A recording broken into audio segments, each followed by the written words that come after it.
Kuhusu tuhuma za uchawi, mtu yote aliyekata tamaa kiona mwenzake anafanikiwa lazima sema ni mchawi. Uchawi ufikaki kwa mentali mwana. Baada ya wananchi wa mtaa wa Makao Mapya kata ya Sinoni mkoani Arusha kuvamia na kuvunja nyumba za mzee Joseph Kimati, mkazi wa eneo hilo, kwa madai ya kwamba gari ya zimamoto na uokoaji mkoani Arusha ilishindwa kupita kwenda kuzima moto ambao ulizuka katika eneo hilo kutokana na kukosa njia. Hatimaye AyoTV pamoja na millardayo.com imempata mzee Kimati ambaye ameeleza kuhusiana na umiliki halali wa eneo hilo, huku wakikanusha taarifa ambazo zimesambazwa na wananchi hao wakidai kwamba ana imani za kishirikina. Jina langu naitwa Joseph Paulo Kimati. Ndio. Eneo hilo ambalo wamenifunjia nijenga hapo mwaka 80. Nikakaa hapo, baada ya miaka 10 akaja jirani yangu upande wa chini akauza nyumba yake mbovu akamuuzia jamaa mmoja. Yule jamaa aliyenunua akaharibu mipaka, akajenga nyumba ya bloku baada ya kufanya kwamba eti ameshapewa hati miliki kutoka manispaa.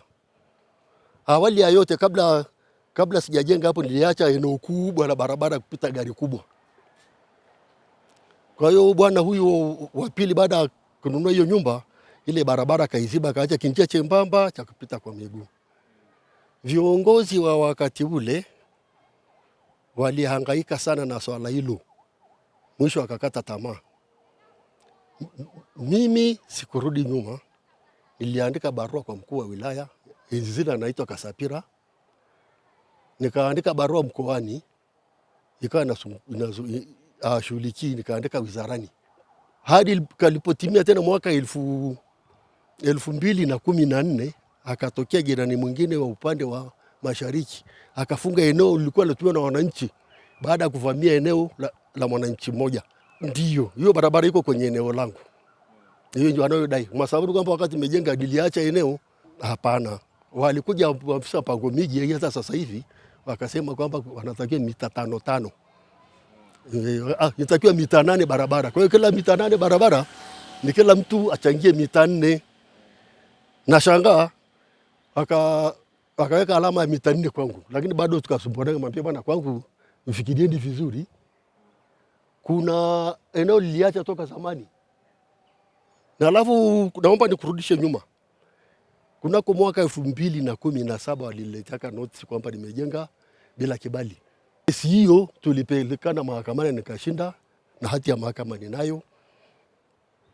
Na alafu katika kusungushana na jiji walishakubali eneo hilo watalifidia ili wananchi wapate barabara. Lakini kwa masharti yafuatayo, kwanza wafuate kwanza ile eneo la zamani ambalo lilikuwa limejiacha njia. Ikishajulikana ndio pajulikana eneo jipya nalo litaka kuchanganya na barabara. Ndio swala likabakia mezani hapo. Chuki inatokana na uchochezi wa kiongozi mmoja ambaye tawala hapo toka miaka ya nyuma, ambaye kwanza alikuwa anataka hilo eneo kabla sijalinunua. Alikuwa analitaka. Kwenye mkutano yake siasa alikuwa anapiga kelele, kwanza ni lazima nifanye barabara, nifunje eneo langu nifanye soko, kwa kuwa ndio anarubuni wananchi. Na eneo langu lina ukubwa wa mita 60 kwa 70. Pale nimewekeza nyumba za wapangaji na ingine migomba ipo. Kwa ile imepata hasara kubwa kwa sababu wamefunja frame za duka na nyumba za wapangaji ambao ndio risiki yangu tupatie uzeeni hapa. Kwa kweli kibinadamu, kwanza tukae mezani chanzo chake. Kwani wajifunje kwangu wakaacha kule kwa jirani alisababisha mwanzoni? Na kama wanafuata haki, kwani wamechukua sheria mkononi wakati kuna balozi? Kama ni zoezi lingesimamiwa na balozi, mwenyekiti wa mtaa, diwani na anausa jiji. Sasa tuamue hapa kushirikisha usiku, ni kitu yapanga tu usiku wasema tu tufanye ni yetu mbovu. Waleta hasara kubwa baada ya kukaa kikao na diwani kwa kuwa ni kitu ambacho tujue swala hili tunalifanyaje. Kuhusu tuhuma za uchawi, mtu yote aliyekata tamaa kiona mwenzake anafanikiwa lazima sema ni mchawi. Hata kwenye shule kwetu ukipasi mtihani unasema babako akupa kitu. Ni watu waliokata tu tamaa. Mwenye watashindana na Mungu sio mimi.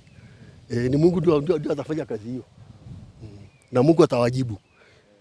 Maana walipo ni hapa duniani, Mungu atawajibu. Yule aliyeshiriki kwa nia mbaya. Aliyeshiriki kwa nia mbaya Kama ni nzuri Mungu ambariki, kama ni mbaya Mungu amrudishie ubaya wake mrudi. Kwa kweli sio rahisi kwa haraka namna hiyo, mpaka niwasiliane na viongozi wa ngazi ya juu. Kwanza tawasiliana na kwanza ushauri kwa mkuu wa wilaya na muaminia, kwa sababu ni kwamba kwanza afuatilie chanzo chake, ni kwa nini nijenge hapo mwaka 80, mwingine ajenge 90, mwingine 2010, lakini waachwe nifuatiwe.